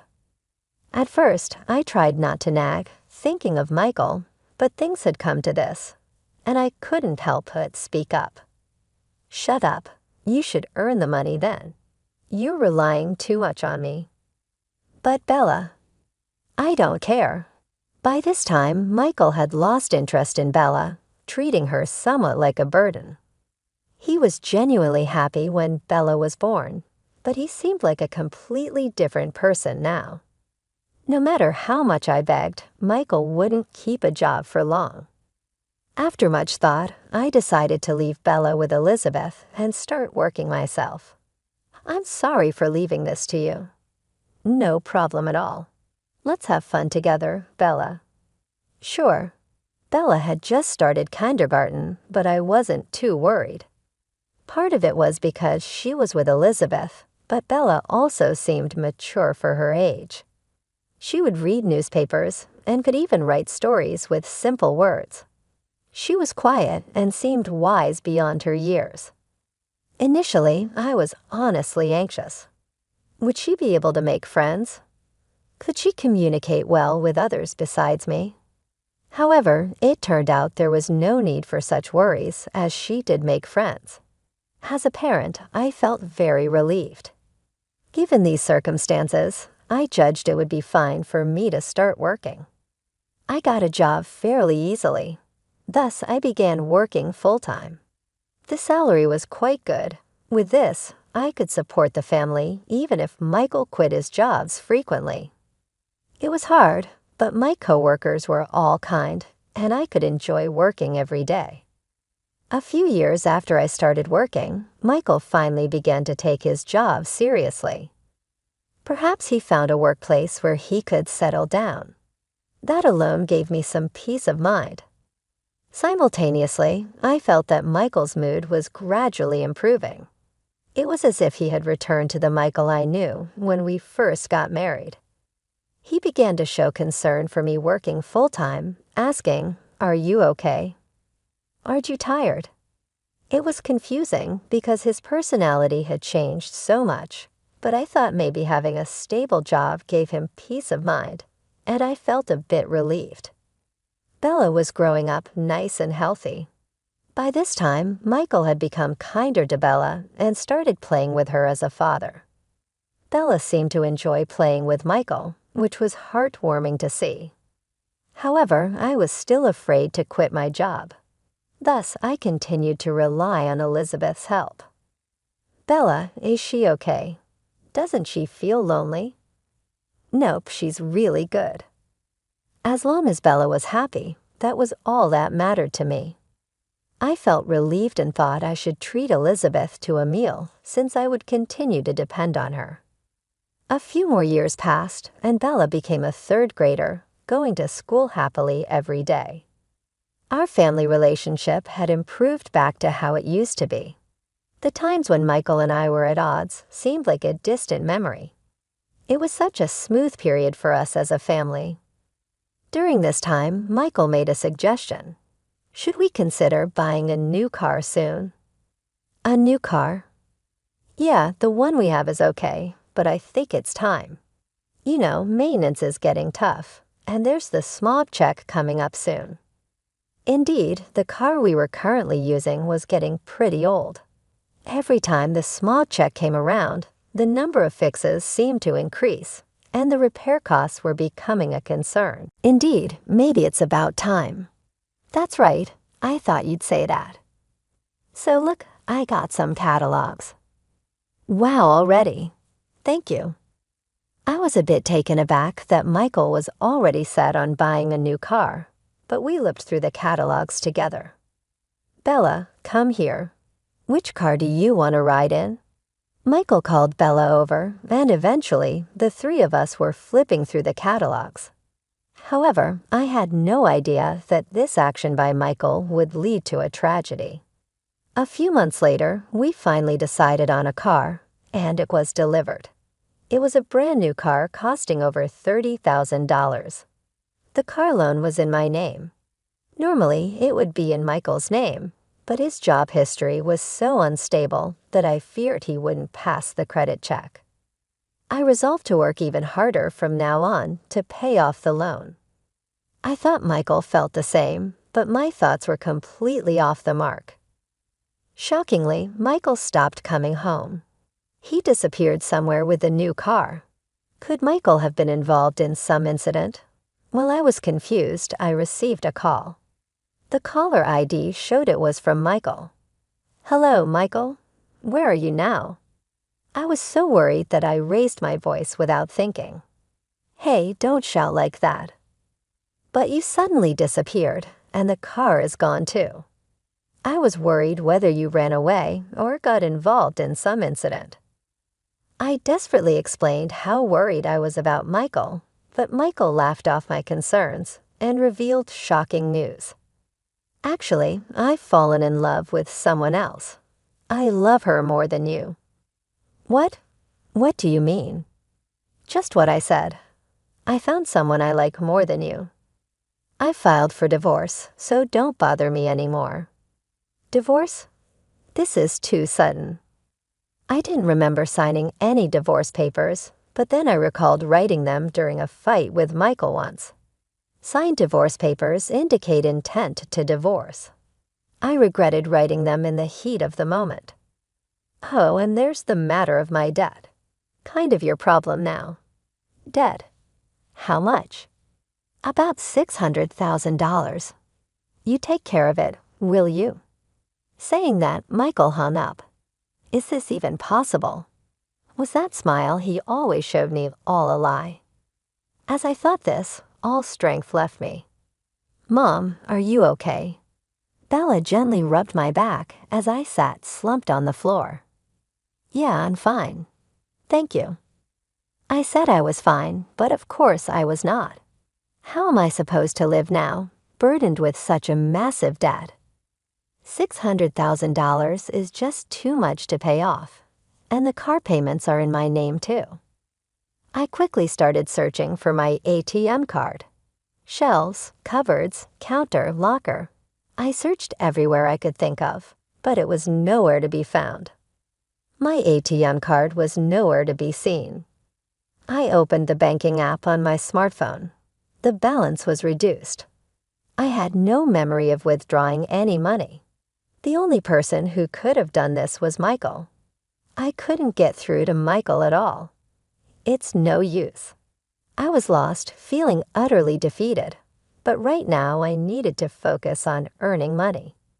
There was no time to dwell on my worries, so I redirected my attention to work. I didn't want to worry Elizabeth, so I told her nothing. Of course, I didn't tell Bella either. A few weeks after Michael had run away, I lost consciousness at work. When I woke up, I was in the hospital. Emily, are you okay? Ah, Elizabeth. Bella. Bella was there beside Elizabeth. It seemed I had collapsed due to excessive stress. Moreover, I was forced to stay in the hospital for a few days for thorough examinations. Hospitalized. Once you're discharged, we should talk about Michael. I've heard everything from Bella. From Bella? Did you know everything? Yeah, I actually heard the phone conversation with Dad. I couldn't believe Bella knew everything. I wondered if Elizabeth would scold me after being discharged, which made me a bit gloomy. The next day, the examinations began. Then, to my shock, they found cancer. It wasn't too advanced, so they said I could get much better after surgery. So I underwent the operation. Afterward, I was discharged, which was good, but I wasn't in a condition to work for a while. I had no savings, no income, and on top of that, I needed to pay for the surgery and hospitalization costs. During this time, Elizabeth and Bella were the ones who helped me. Bella had detailed to Elizabeth about my situation and what Michael had done. Hearing this, Elizabeth was furious. She wanted to find Michael and make him pay for the debt and alimony. However, Michael's whereabouts were unknown. We don't know where Michael is. How can we claim anything? Then Elizabeth had a suggestion. Michael had the car registered under your name, right? Since you're the legal owner, why not take it back first? Can we do that? When I expressed my doubt, Elizabeth revealed something surprising. Actually, I found out where Michael works. It seemed that Michael was working at a company in the same building as Elizabeth. Elizabeth mostly worked remotely, but she said she saw him occasionally when she went to the office. If that was the case, then we should go to Michael right now. I was ready to confront him immediately. If we left him alone, he might disappear somewhere. However, Elizabeth stopped me. It's reckless to go without a plan. I have a good idea. Well, not just me, but Bella and I. Right plan. Elizabeth and Bella exchanged looks. I had no idea what they were planning. While I was staring blankly, Bella smiled broadly and said, "Don't worry, we've got it covered." What were they plotting? Even when I tried to find out, they wouldn't tell me. However, a month later, I found out what Elizabeth and Bella had done. While at Elizabeth's house, a call came in. Looking at the caller ID, it was Michael. I ignored the call once, but he kept calling persistently. Wondering what he wanted, I hesitantly answered, and Michael screamed in panic. "Help me." "What are you talking about?" "Just come quickly. I'm going to get arrested by the police if it stays like this." Michael then told me his current location before hanging up. Elizabeth and Bella, who had overheard the conversation, finally revealed their plan. Actually, we had filed a stolen vehicle report, and it was Bella's idea. Isn't that great? Bella blushed shyly. I thanked Elizabeth and Bella and headed to Michael's location. It was a park relatively close to our house. Michael was surrounded by police officers. He was likely being questioned. We went to where Michael was. We explained the situation to the officers, convincing them to leave. Afterward, Michael led us into the car and started talking. Inside, a strong-willed-looking woman sat in the passenger seat. She was glaring at us. "Man, I'm glad you came, but why did the police come to me?" Michael seemed clueless, making me sigh. "Because I filed a stolen vehicle report. The car is mine, after all." "Huh, we're already divorced now." Michael is essentially driving around in a car that belongs to someone else. It's only natural that a theft report was filed. He probably never imagined such a scenario. Bella then confronted Michael, piling on the pressure. "Why did you leave us?" "Dad, why did you leave us with all that debt? Why?" Michael sighed wearily but said nothing. "Planning to stay silent? If so, I can have you arrested, you know." "You've committed a crime by using my name without permission, right?" With that, Michael started to open up bit by bit. The woman's name is Linda Carter. Michael had started working at a new company where Linda had recently been hired. They got to know each other at a welcome party and subsequently entered into a relationship. About 3 months ago, Linda became pregnant with his child. Indeed, Linda's belly was noticeably rounded. "So you abandoned us for her." Abandoned is such a harsh word. But it's true that you left us suddenly. Elizabeth jumped into the conversation, causing Michael to look bewildered. Watching this unfold, Elizabeth pushed forward. Then Elizabeth started lecturing Michael about his past actions, saddling me with his dad, his attitude towards his family, quitting jobs frequently, and his quick temper. It was unclear whether Michael was feeling remorseful or not as he kept his head down in silence. Linda seemed irritated by Michael's silence. I also asked about the reason for the debt, but he wouldn't say anything. Impatient with the silence, Linda blurted out a shocking truth. "He took out loans in your name to buy me loads of designer goods. It was really the best." The result of Michael buying things for Linda was a debt of $600,000. What could he have possibly bought? From the looks of it, he must have purchased several items worth millions of yen each. It was utterly ridiculous. However, what caught my attention was Linda revealing the reason for the debt. If she was in on it with Michael, divulging this would put her at a disadvantage. As I pondered this, Bella asked Linda a question. "Hey, your belly is pretty big. Is it a baby? When is it due?"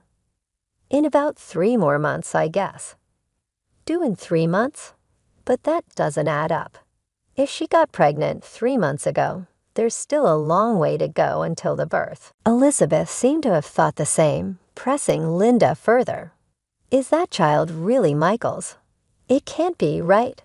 It's impossible for the baby to be born in 3 months. Whose child is it?" Elizabeth was direct and to the point. Much to my surprise, Linda appeared ready to spill everything. Yeah, it's not Michael's child. I thought about hiding it, but it seemed like more trouble than it was worth, so I just let it out. You revealed the debt issue, too. Yes, I guess. Michael, you are of no use to me anymore. She said with a vulgar laugh. Being in this hellish situation made me feel sick. Michael looked at Linda incredulously, as if he couldn't believe what he was hearing. What do you mean by that? Just what I said. As Michael and Linda started arguing, the already dreadful atmosphere got even worse. But Elizabeth broke the tension. We call the police now. What? Why? You both don't seem to listen and seem to forget that using Emily's name for loans is a crime. Plus, driving around a car without permission. After all, Emily and Michael are strangers now. With that, Elizabeth instructed me to call the police. Despite Michael and Linda's frantic attempts to stop me, I continued with the call. Soon, the flashing lights of a police car appeared. This was the moment to finally hold them accountable for the debts in the car. Everything needed to be settled. I felt a sense of relief wash over me. Following these events, Michael and Linda faced legal repercussions. They didn't end up in prison, but were ordered to pay me compensation for damages, cover the debt, and provide child support. Despite their pleas through lawyers for a reduction, the final judgment was not in their favor. Especially since Bella had recorded their conversation in the car, which served as evidence. I wondered why Bella had recorded them. Upon asking, she mentioned that she got the idea from a drama she was watching with Elizabeth, where a conversation was secretly recorded. I couldn't help but admire Bella's smart thinking, while also wondering what kind of dramas Elizabeth was showing her. Now Bella and I are staying with Elizabeth. Our homes weren't far apart, so Bella's schooling was unaffected. Thankfully, the car was returned, and Michael was dealing with the debt. If only Michael hadn't made such reckless decisions, he wouldn't have found himself in this debt crisis. Without a doubt, none of this would have been possible without Elizabeth and Bella. I'm resolved to work hard every day, living happily with the two of them.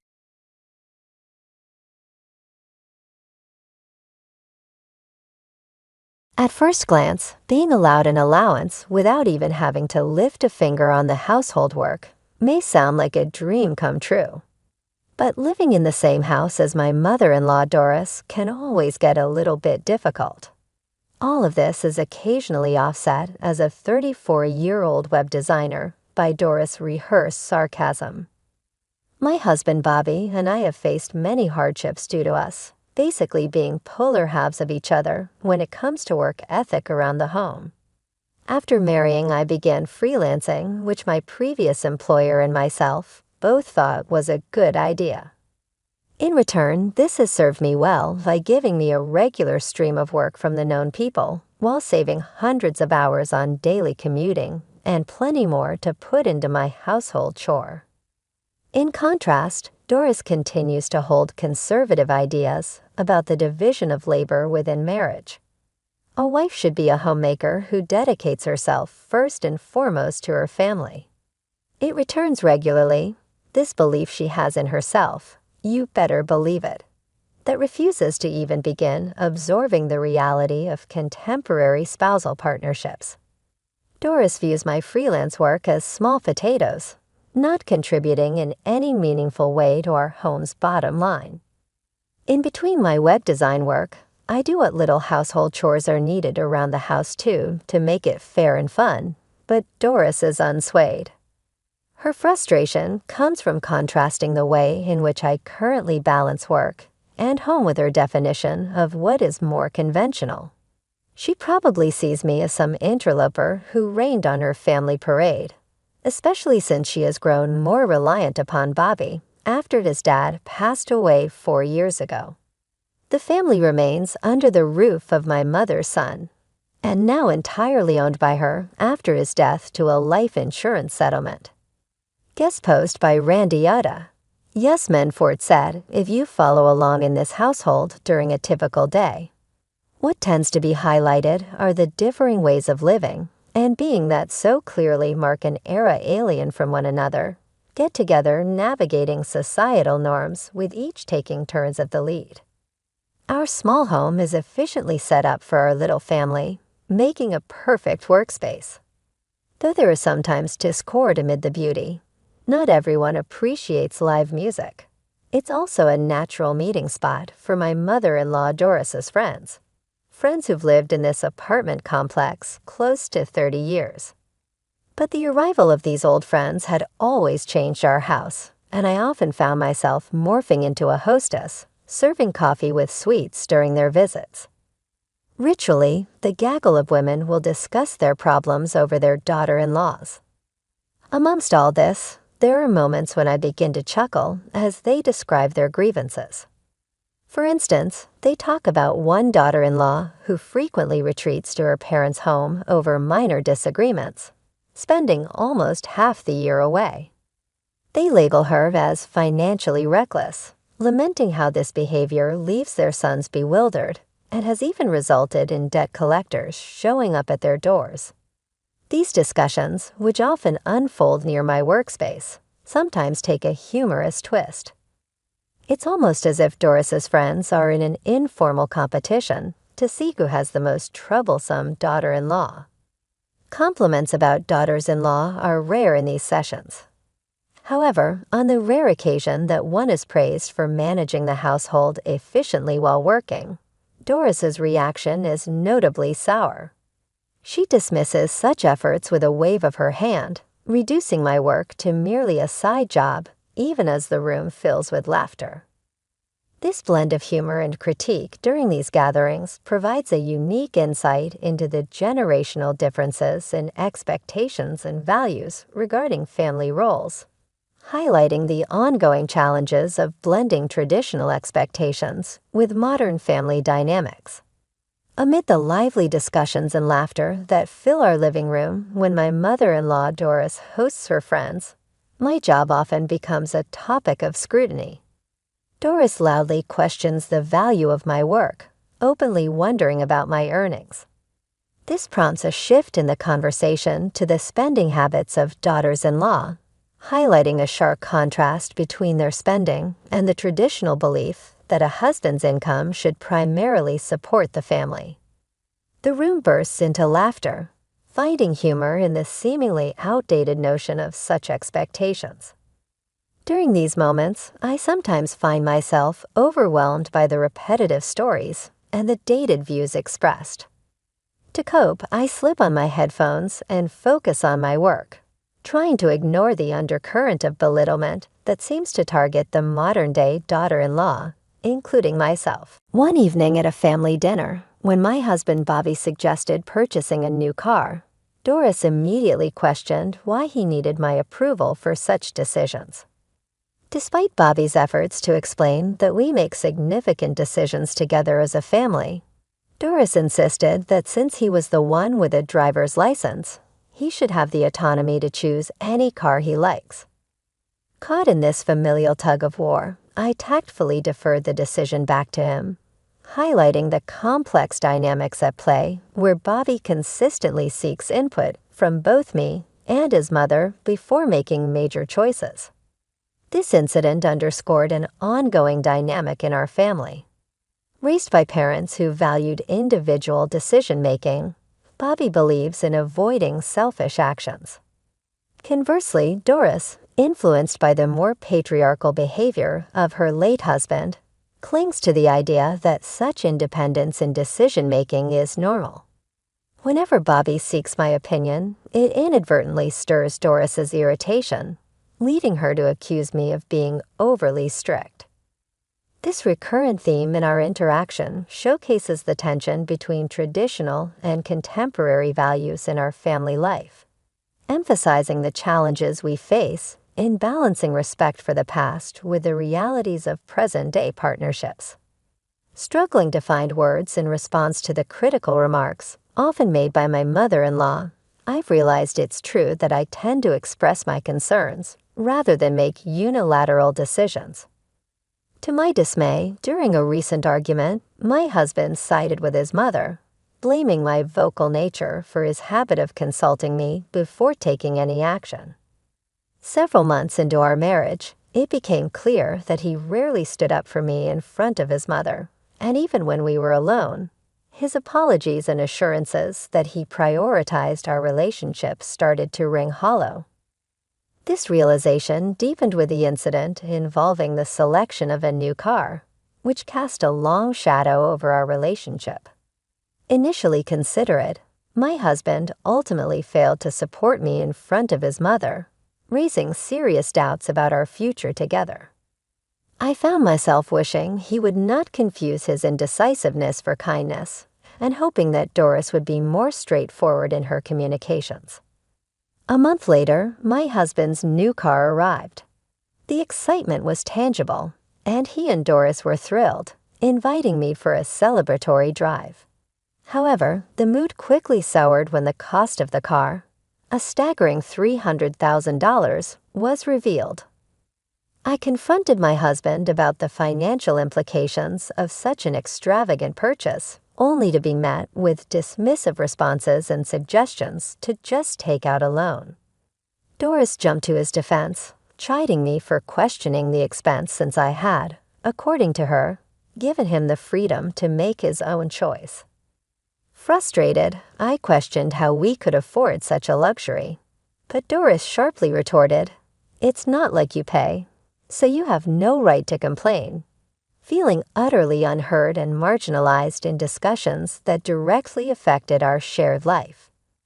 I was left feeling isolated within my own home, pondering how to navigate a relationship where my input seemed undervalued and where financial decisions were made with such apparent disregard for joint consultation and responsibility.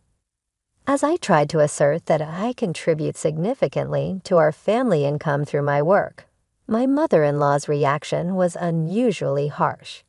She dismissed the legitimacy of my earnings, scoffing at what she called my little side job, and insisting it couldn't compare to my husband's substantial salary of over $130,000 a year. Her contempt was palpable, and just as I was about to argue that my income was indeed supportive, I realized my husband had silently withdrawn from the confrontation. Having endured such treatment for too long, I reached my breaking point when my mother-in-law sharply told me, "A daughter-in-law like you should just get out."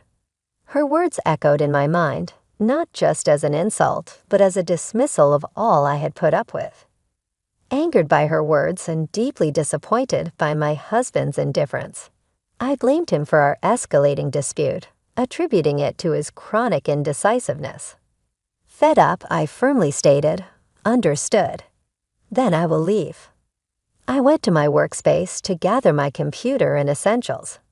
As I was leaving the house, I informed my mother-in-law that I would return later for the rest of my belongings. Her angry gaze bore into me while my husband remained conspicuously absent, hiding in his room. As I crossed the threshold, my mother-in-law's voice rang out, "When you step into this house again, it will be after signing the divorce papers."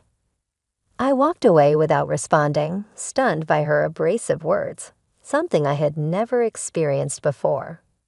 I sought refuge at my parents' home.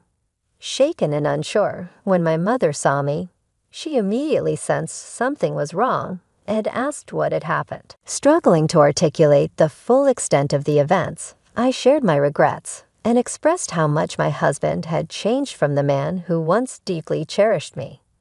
Discussing the situation with my parents brought some relief, and with no children complicating the scenario, my mother suggested I consider divorce sooner rather than later, especially given my financial independence. Over the weekend, with the support of my father, I began to take the necessary steps towards a new beginning. Contemplating a future that, though uncertain, promised peace and self-respect, I collected my belongings and moved out of the house I had shared with my husband and his mother. They both seemed to avoid the final confrontation. Standing outside my husband's room, I spoke softly. "You took care of me for a long, long time. Can you sign the divorce papers?" I slipped the documents under the door and soon heard his indifferent response. I signed it. "We're done here." Retrieving the signed papers felt like a hollow victory, marking the end of our marriage. I left without a word to my mother-in-law, carrying with me a deep sense of sadness. After 3 years in that house, which held only a handful of happy memories, I decided it was time to move on.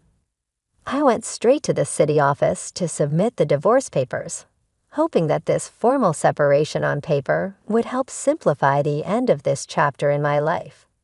The plan was to temporarily move back to my parents' house and continue my work from there. As I started rebuilding my life independently, my mother suggested I stay with them for a while. It would be less worrying than living alone, she said. My father also expressed his concerns, cautioning that Bobby and his mother might unpredictably decide to visit me. Although I initially thought such scenarios were unlikely, living at my parents' home proved to be comforting. Fortunately, my job's flexibility allowed me to work remotely, which made the decision to extend my stay an easy one. 3 months passed, and just as Bobby and his mother began to fade into distant memories, an unknown number appeared on my phone. Initially hesitant, I wondered if it might be a mistake or an unwanted connection to my past. Trying to reach out after several persistent calls, I finally answered, only to hear my ex-husband's frantic voice on the other end.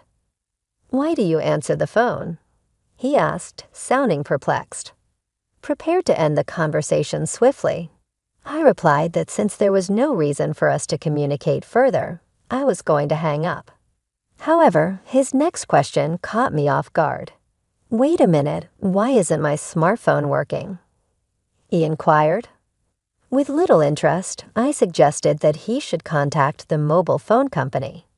But then a thought struck me. I asked him if he had been making regular deposits into the bank account we used to share. Previously, we both contributed to this joint account. My steady salary along with the more variable income from his job selling health products, which was often insufficient due to its performance-based nature.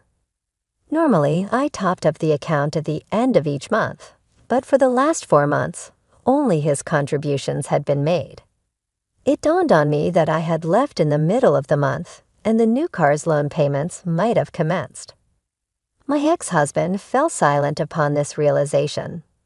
Over the phone, I stated calmly, "I've been managing our household expenses with my income until now. From this point forward, please take care of your living expenses." Internally, I felt the urge to tell him, "You reap what you sow," but I chose to hold back and quietly ended the call.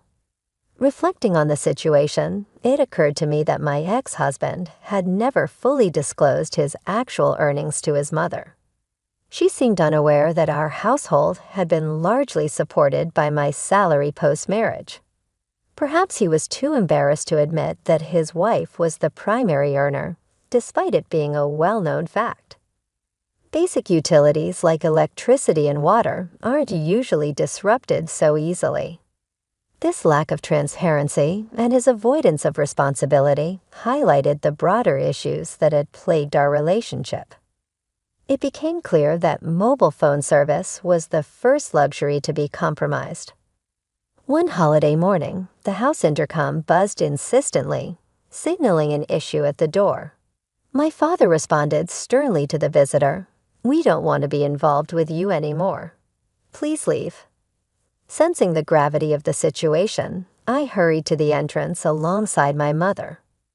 Through the intercom, we heard the familiar voice of my former mother-in-law pleading for a moment to talk.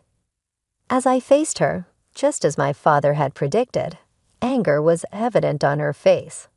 She immediately launched into accusations upon seeing me, blaming me for not making the usual monthly deposits which she claimed resulted in the utilities being cut off. We were all taken aback by this accusation, unsure of her meaning. My ex-husband tried to step in, saying, "Mom, stop it. Doris is no longer involved with us." But his mother brushed off his attempt to calm her and continued her tirade. "Bobby earns $7,500. How can this happen?" she exclaimed. I responded quietly, correcting her that $7,500 was my income, not Bobby's. Shocked by this revelation, she turned to my ex-husband, who admitted, albeit reluctantly, that his actual take-home pay was about $7,500. My ex-mother-in-law cocked her head and gave me a stunned look. I told her that I earned it from a conventional wage, not as pocket money. After that, she turned to Bobby and he told her around $7,500. After a period of shocked pause, she startled the hell out of me by suddenly asking Doris, "How would you like to return near us?" She had threatened to have me removed from the property, and it was near absurd that she would then request I come back.